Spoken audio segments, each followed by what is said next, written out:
በመተት ጥሩ ህይወት ይገኛል ብላችሁ አምላካችሁን ከርታችሁ ከሰው ጸጋና በረከት ለመውሰድ አጋንንት ጋር ሄዳችሁ ሰዎች ከውሻ ነፍስ አነሰብን አይደለ? ለኛ አርሲ ላይ እየተገደሉ ያሉ የኦርቶዶክሳውያን ህይወት እውነቱን ለመናገር ወደ ኦርቶዶክስ መመለስ ፈልጋለሁ። ሰላም የተወደዳችሁ የተከበራችሁ ውድ ዩቲዩብ ቤተሰቦች ዛሬም እንደተለመደው አስተማሪና ቁም ነገር አዘል የሆኑ መረጃዎችን ይዤላችሁ ቀርቤያለሁ። ወደ ቪዲዮቹ ከዛ በፊት ግን ለዚህ ቻናል አዲስ ሆናችሁ ላይክ እና ሰብስክራይብ እንዲሁም የደወል ምልክቷን በመጫን ይህን ቻናል መቀላቀል ትችላላችሁ። ወደ ቪዲዮቹ በመጀመሪያ እንግዲህ ዶክተር ሮዳስ ዓለማችን ላይ ስለተፈጠረው ጦርነት አንዳንድ ነገሮችን ተናግሯል።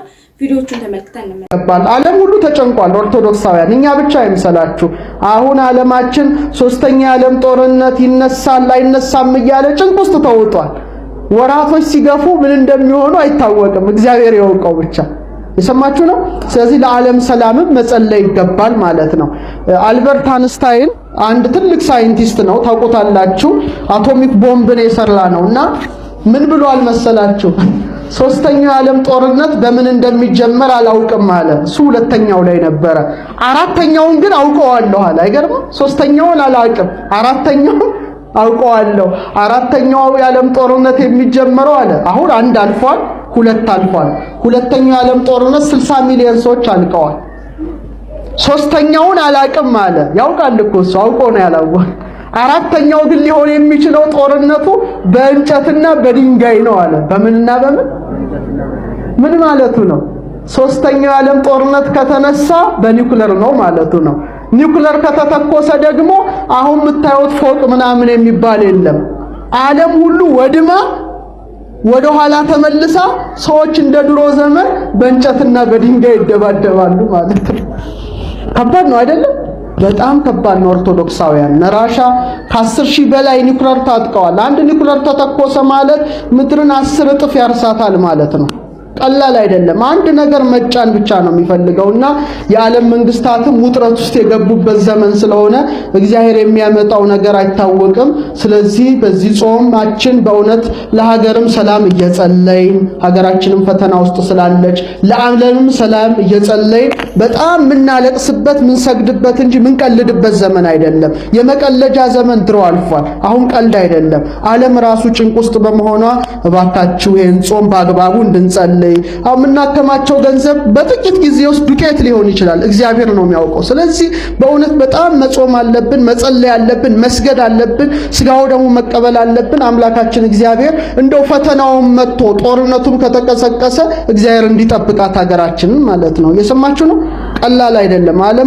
ዓለሞች ሁሉ ተጨንቀዋል። አሁን ምን እንደሚከሰት ወራቶች 10 ቀን ሳምንት ሲመጣ ምን እንደሚሆን አይታወቅም። ተወጣጥሯል ዓለም ሁሉ። ራሻ፣ አሜሪካ፣ ሰሜን ኮሪያ ወደዛ አለ፣ ቻይና አለ። አንድ ላይ ከመጡ ሌላ ዓለም ነው። በቃ ሌላ ድሮ የምናውቀው ዓለም ሳይሆን ሌላ ነገር ነው ከሳምንት ከወራት በኋላ ልናይ የምንችለው። ስለዚህ እግዚአብሔር እንዲጠብቀን ጦርንም የጦርነትም ነገር ትሰማለች። ካቾቼ ቪዲዮቹ እንደተመለከትናቸው እስኪ እናንተም ስለ ቪዲዮቹ የተሰማችሁን ሐሳብና አስተያየት ኮሜንት ላይ ጻፍ አድርጉልኝ። ወደ ቀጣይ ቪዲዮ ነው። በመቀጠል ደግሞ ሰመረ ባሪያ አስገራሚ የሆኑ ንግግሮችን የተናገረ ነበር። እስኪ ደግሞ ስለዚህ ቪዲዮ ተመልክተን እንመለስ። አሁን ያለንበትን እኔ የማቃጠር ጥግ ብያቸዋለሁ። በነገራችን ላይ ግልጽ ለምን አንሆንም? አንዳንዴ መወሻሸት እኮ ነው ያናደኝ። ይሄ ጽፏል እንግሊዝኛውን ሰውየው አይ ስታንድ ዊዝ ዩክሬን ከራሻ ጎን ነኝ ይላል። በእሱ ዲክሽነሪ ተረጉሞ አይ ስታንድ ዊዝ ዩክሬን ከእንትን ነው። ምንም ይሁን ምንም ይሄ ነገር ተምሳሌታዊ የሚሆን ቀልድም ይሁን ሰሞኑን በማህበራዊ ሚዲያ መቼም ፎቶዎቻችን መነሻ ናቸው ብያቸዋለሁ አይደል? በሰሞኑን በማህበራዊ ሚዲያ የምናየው ነገር ሲል ነው የማቃጠር ጥግ ያልኳችሁ። ግልጽ ነገር መነጋገር መቻል አለብን።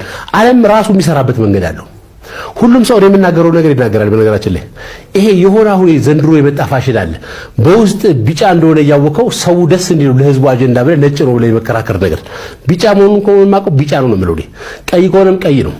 ዩክሬን ራሻ ምናምን ያልክ ባንዲራ ራሻ ባንዲራ ይዘው መውጣት ማቃጠር ነው ለኔ 100%። አገሬ ችግር ጠፍቶ ነው፣ ጦርነት ብርቅ ሆኖብህ ነው።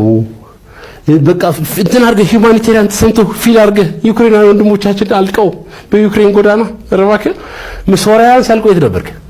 ባንዲራ ይዘው ወጣል እዚህ አደባባይ ላይ። የመናውያን ሲያልቁ ባንዲራ ይዘው ወጣል። ኢራቅ እንደዛ ሊቢያ ስትወድም ባንዲራ ይዘው ወጣል። ምንድነው ይሄ? እንደዚህ አይነት ነገር የራሳችን ላይ ፎከስ እናድርግ እንጂ የሰው ያራገብን ሁሌ ስለ ሰው እያወራን ራእያችን አሜሪካ ነገር ሆኖ የህልሙ ሀገር መሄድ ይፈልጋሉ እየተባልን በውጭ ሀገር ፈረንጆች ነው የምናስተምረው እየተባልን የፈረንጅ ራሳችን ጋር ፎከስ ካረግን ቆየን እኮ። እኔ የሩሲያን ባንዲራ ይዞ የአድዋ ድል ላይ ወጣ ሰው አይቻለሁኝ ባለፈው እናገራለሁ። አሁንም ቢሆን ስህተት ነው። ማን አንተ የራሻ ባንዲራ ይዞ አድዋ ላይ የምትወጣው? የዘንድሮ ፖለቲካ እንደፈለገ ይሁን። አድዋ ሌላ ታሪክ ነው። ሩሲያ ፈረንጅ ነች። ትናንት ስላወቃት ከትናንት ወዲያ ስላወቃት አድዋ ሩሲያንም ጣሊያንንም እንግሊዝንም አሜሪካንም ጭምር አንገትን ያስደፋው አድዋ ጥቁር ነጭ ሩሲያ የነበራት ሜንታሊቲ በአድዋም ጊዜ ኖርማሊ የቅኝ ግዛት ሜንታሊቲ ዊ ለአድዋ ጊዜ ሩሲያ ለኛ መታግዛን አብራችሁ ተዋጋችልናል። አገናዝቡ። አንዳንድ ጊዜ ራስን ዝቅ የሚያደርግ ነገር ማድረግ የለበትም። የአድዋ ቀን ላይ የራሻ ባንዲራ ይዘህ አሁን አንተ ምን ልትባል ህይወትን አታስተካክልም? ሰፈር ሄደ። ይሄ በጣም መታረም ያለበት ነገር ነው። ለራሳችን ሳንሆን ለውጭ ማስተካከል። አሁን እዚህ ላይም እንደዚህ አይነት ነገሮች እየታዩ ነው። ቀልድ የሚመስሉ ነገሮች አሉ። በምንም አይነት ታምር ራሻን ከኢትዮጵያ ጎን እንቆማለን ብለው ዜጎቹ ፖለቲካው ላይ ጫወት እንጂ ዜጎቹ ከራሻ ጎን ከኢትዮጵያ እንቆማለን ብለው ፖስት ሲያደርጉ አልከረቡም። የራሻ ፌስቲቫል ላይ ኢትዮጵያ ባንዲራ ይዘው አልወጡም። አትሞኝ። ነገ ጠዋት ጦርነቱ ሲከስር ዞር ብሎ የሚያይም ሰው የለም። ራስን አተኩር። አገርን አበልጽግ። ወገንን ጠብቅ። አገርን ሰላም አድርግ። ሌላው ነገር ሁሉ ቀጣይ ነገር ነው፣ ቀሪ ነገር ነው። ተመልካቾች ቪዲዮ እንደተመለከተ ነው። እስኪ እናንተም እንደተለመደው ስለ ቪዲዮ የተሰማችሁን ሐሳብና አስተያየት ኮሜንት ላይ መጻፋችሁን አትርሱ። ወደ ቀጣይ ቪዲዮ ነው። መቀጠል ደግሞ ማናዘዋል እሸቱ ጠቃሚ የሆኑ ነገሮችን የተናገረ ነበር። ደግሞ ይሄን ቪዲዮ ተከታትለን እንመለስ። በመተት ጥሩ ህይወት ይገኛል ብላችሁ አምላካችሁን ከርታችሁ ከሰው ጸጋና በረከት ለመውሰድ አጋንንት ጋር ሄዳችሁ ሰዎች፣ ሰው እያስመሰላችሁ ከአምላክ ጋር የተጣላችሁ ሰዎች ተሞኝታችኋል። ንስሐ ግቡ። እናንተ ያመለካችሁት አጋንንት ልጆቻችሁ ላይ ይዋረሳል። አእምሯቸውን እንደ ነቀዝ ይበላቸዋል። ሰላም ያጣሉ። ለምንድነው ልጆቻችሁ አልበረክት ያሉ? ለምንድነው ወንድማችሁ ያበደው?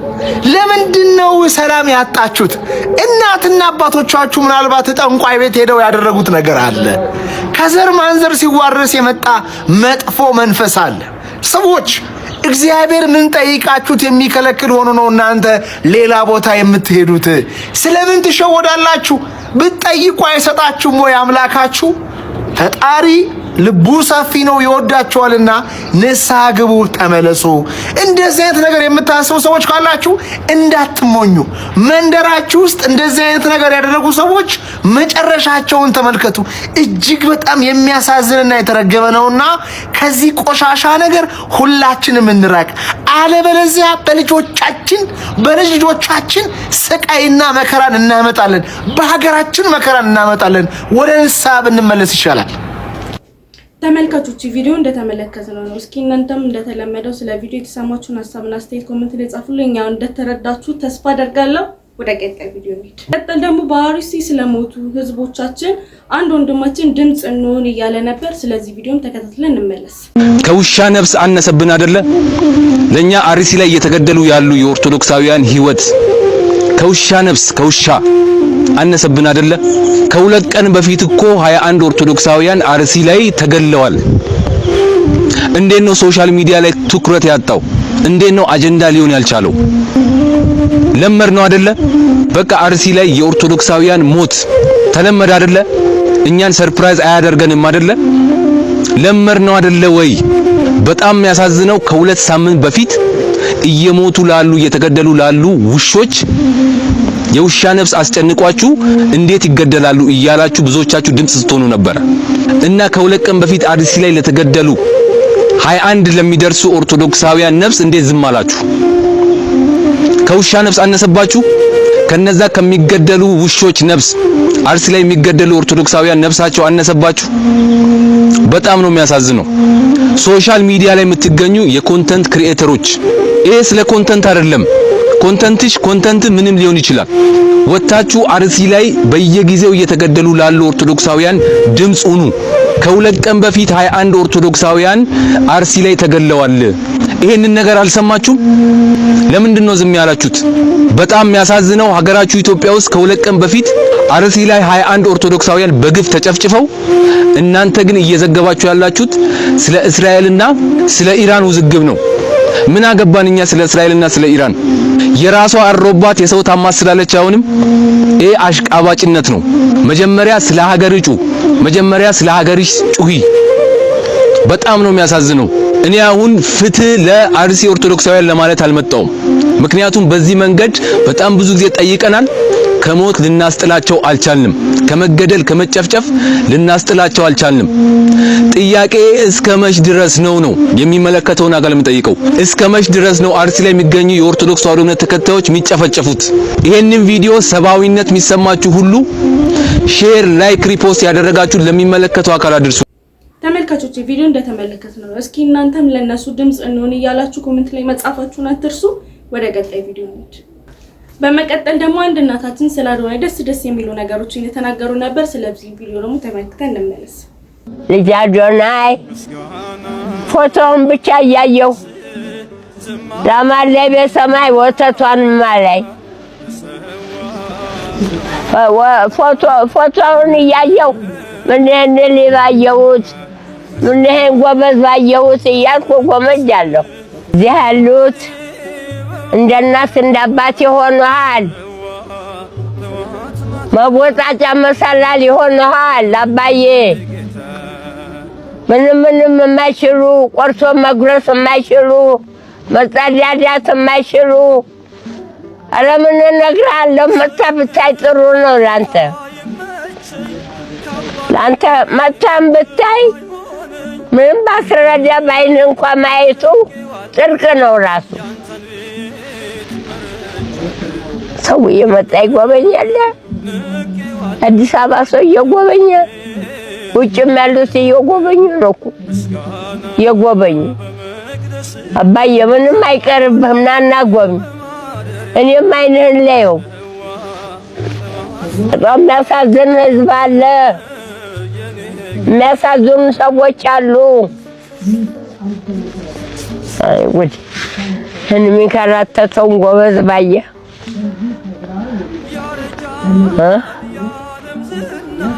በሸጣን ተጠምደህ የሚንከራተተውን ወጣቱ አየ። ለሀገሩ የሚያገለግለውን ኢትዮጵያን የሚያገለግላትን ሁሉ ተሰነካክሎ ቁጭ ብሏል። እንቅፋት ይህን ሁሉ ቢያይ ራሱ ጽድቅ ነው። ይህም ቢጎበኝ አረጉት ትልቅ ጽድቅ። እንግዲህ ተመልካቾች ቪዲዮ እንደተመለከትነው ነው እንደምናየው በጣም ደስ የሚሉ ነገሮችን እየተናገሩ ነበር። እስኪ እናንተም የተሰማችሁን ሀሳብና አስተያየት ኮሜንት ላይ ጻፍ አድርጉልኝ። ወደ ቀጣይ ቪዲዮ እንሂድ። በመቀጠል እንግዲህ ስለ ትዳር አንድ አባታችን ጠቃሚ የሆኑ ነገሮችን እየተናገሩ ነበር። እዚህ ቪዲዮ ደግሞ አንዳንድ ነገሮችን ተመልክተን እንመለስ። በግንባር ብትቆም አታገኛት። ወደ ህይወታችሁ የሚመጣ ነገር ፈጣሪ መርጦላል። መጀመሪያ እቺን እመን። እዛ የተጫወትካቸው ጨዋታ ድራማ የተጫወትሻቸው ድራማዎች ሁሉ በቃ እንትን የውሸት ኦርኬስትራዎች ናቸው። እውነተኛዋ በኒካህ በ80 የታሰረችዋ ናት። ያቺ ደግሞ የፈጣሪ ምርጫ ናት። ሰይጣን ትዳርን ማምጣት አይችልም።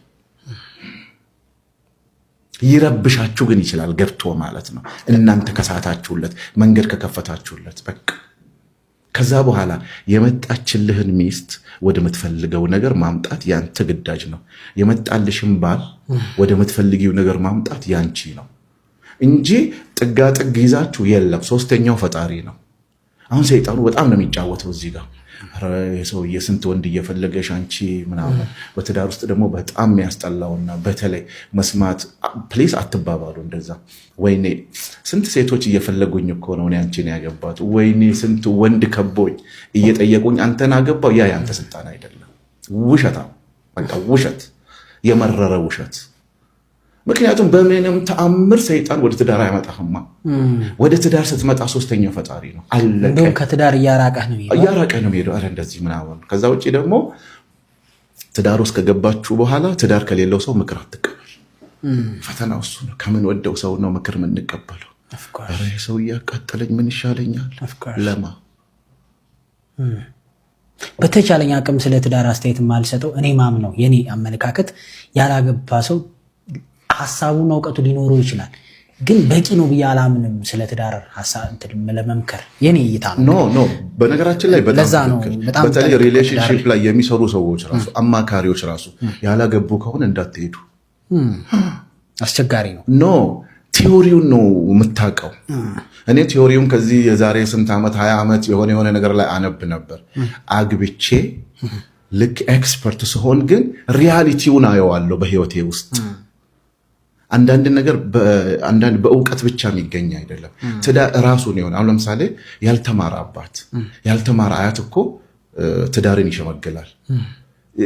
እንትኑ አይደለች ትምህርት ቤቱ አይደለችም ትዳርን እውቀቱ አይደለም ተኑሮ የሚታየው።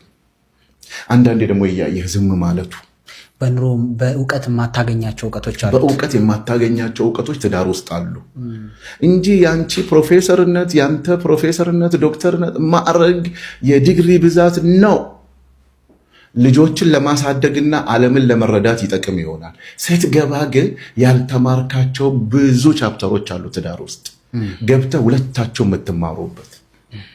ስለዚህ ትዳር ለምሳሌ ወደ ትዳር ሲገባ የሃይማኖት አባትም አማካሪዎችን አግቢ በጣም ጥሩ ነው እንደዚህ አዎ በጣም ጥሩ ነው፣ ግን የመረረ እውነት ያለበት በቃ አሪፍ ዳጣ ነው። ያቃጥላል፣ ይጣፍጣል፣ ውሃ ትጠጣበታለህ፣ ትቀጥላለህ እያልክ that is life በቃ you enjoy it። ለምሳሌ ይኸውላችሁ ትዳር ውስጥ ያላችሁ በተለይ ትዳር ውስጥ ያላችሁ ትንሽ ንክኪ ውስጥ የገባችሁ ሰዎች በልጃችሁ ቂም ይዛችሁ ታውቃላችሁ? ልጅ እኮ በ24 ሰዓት ውስጥ ምናልባት 72 ጊዜ አያጠፋም፣ አንድም ቀን ቂም። እንግዲህ ተመልካቾች ቪዲዮ እንደተመለከታችሁት ነው። እንግዲህ ስለ ትዳር ደስ የሚል ነገሮችን ነግረውናል፣ ሰምተናል። እናንተ ምን ትላላችሁ? የተሰማችሁን ሀሳብና አስተያየት ኮሜንት ላይ መጻፋችሁን አትርሱ። ወደ ቀጣይ ቪዲዮ ቀጣል። እንግዲህ እንደተለመደው እውነተኛ ታሪክ ዛሬም ይዤላችሁ ቀርቤያለሁ። ተከታትለን እንመለስ።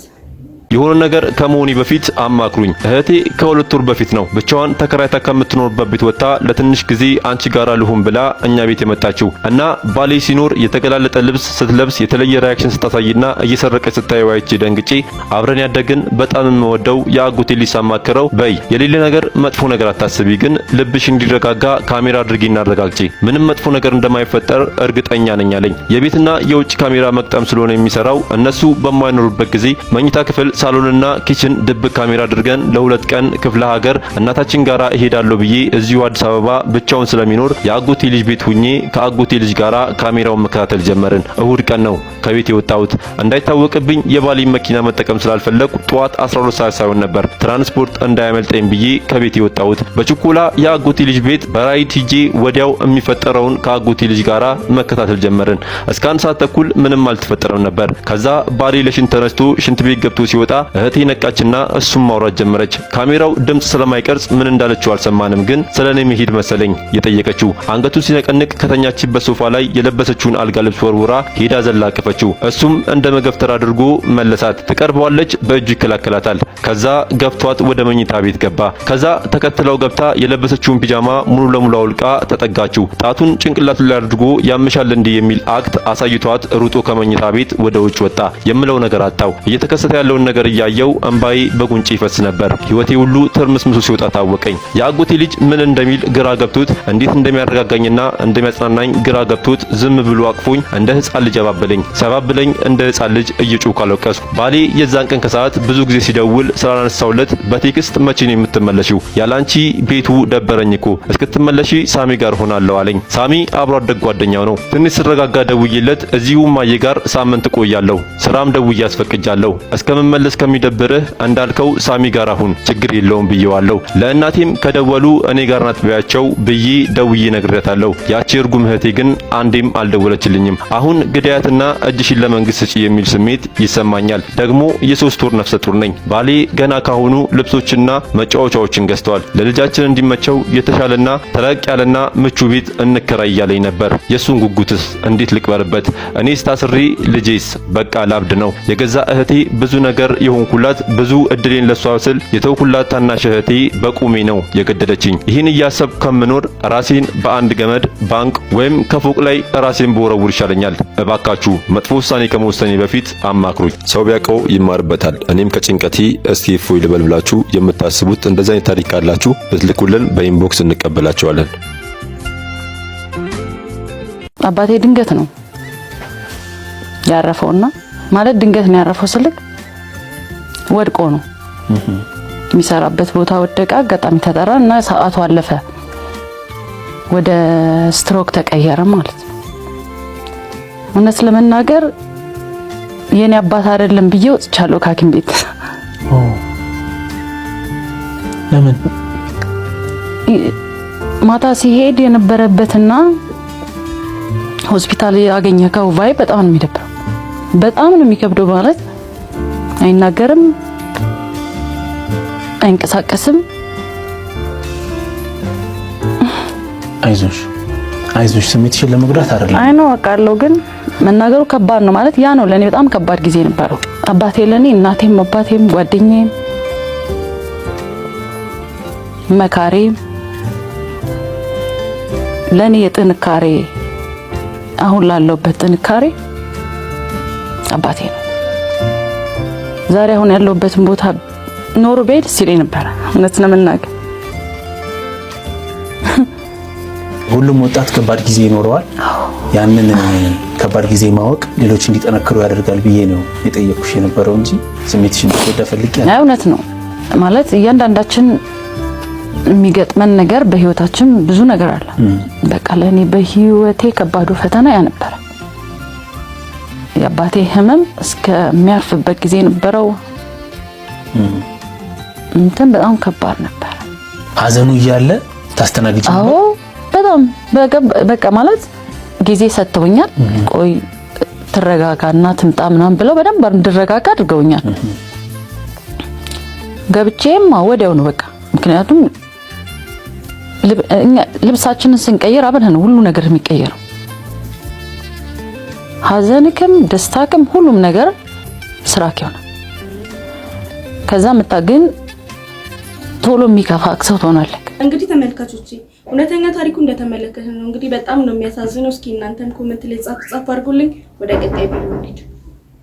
በመቀጠል ደግሞ እንደምታውቁት ሊያሾ ሰሞኑ ደስ የማይል ነገሮችን እየተነገረባት ነበረ። ስለዚህ ቪዲዮም አንዳንድ ነገር ይዤላችሁ መጥቻለሁ። ተከታትለን እንመለስ። እገሌ የሚባል ግለሰብ የራቁት ቪዲዮ ከእጄ ገብቷል፣ በቅርብ ቀን በዚሁ በሶሻል ሚዲያ ጠብቁ እያሉ የሚለቁ ሰዎች ለህግ ሊቀርቡ ይገባል። ሰላም ደጉላው ነኝ። ሁላችሁም ይህንን ቪዲዮ ሼር፣ ኮፒ ሊንክ፣ ሪፖስት እያደረጋችሁ በተለይም ደግሞ ፌደራል ፖሊስን መንሽን እያደረጋችሁ አድርሱላቸው። እንግዲህ ከቅርብ ጊዜ ወዲህ በዚሁ በሶሻል ሚዲያ በተለይም የወጣት ሴቶችን የራቁት ቪዲዮ እንለቃለን እያሉ የሚያስፈራሩና እየለቀቁ የሚገኙ ሰዎች እንዳሉ ለመረዳት ተችሏል። ይሄ ጉዳይ ሲሪየስ የሆነ አደጋ የሚያስከትል ወጣት ሴቶችን ራሳቸውን እንዲጠሉ ራሳቸው ላይ ያልሆነ እርምጃ እንዲወስዱና አእምሯቸው ላይ ከፍተኛ የሆነ ጉዳት የሚያስከትል ነገር ከመሆኑም ባሻገር ለማህበረሰብም ደግሞ የማህበረሰቡ ሞራል የሚቃረን ነገር በመሆኑና በወንጀልም የሚያስጠይቅ ተግባር በመሆኑ የፌደራል ፖሊስ ከዚህ ቀደም በዚሁ በሶሻል ሚዲያ ህግ የማስከበር ዘመቻ እንደወሰደው ሁሉ እነዚህን ግለሰቦችን በቁጥጥር ስር በማዋል የወንጀል ምርመራ እንደሚያደርግ ተስፋ እናደርጋለን። አመሰግናለሁ። ያ ለሰው ልጆች መዳን ሌት ተቀን የሚለፋው ሃይማኖትና ዘር ሳይለይ የሁሉንም እንባ የሚያብሰው ማስተር አብነት ወደ ቀድሞ ተግባሩ ተመልሷል።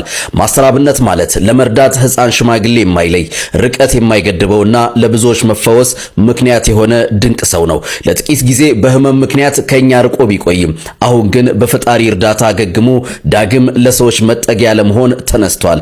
ማስተር አብነት እንኳን ለዚያ በቃ። ያንተ መመለስ ለብዙዎች ተስፋ ነው፣ ለብዙዎችም እፎይታ ነው። ደግነትህና ጽናትህ ለሁላችንም አራያ ነው። ፈጣሪ ጉልበትህን ያበርታው፣ እድሜና ጤና ይስጥህ። ማስተር አብነትን እንኳን ደህና መጣህ የምትሉ ያላችሁን ምርቃትና ፍቅር ግለጹለት። ይሄን የደስታ ዜና ለሁሉም እንዲደርስ ሼር አድርጉት። መልካም ጊዜ። ተመልካቾቼ ለዛሬ ይዤላችሁ ቪዲዮዎች እነዚህን ይመስላሉ። እስኪ እናንተም ስለ ቪዲዮቹ የተሰማችሁን ሀሳብና አስተያየት ኮሜንት ላይ ጻፍ አድርጉልኝ። በቀጣይ ባሪፍ እንደምንገናኝ ተስፋ አደርጋለሁ። አመሰግናለሁ።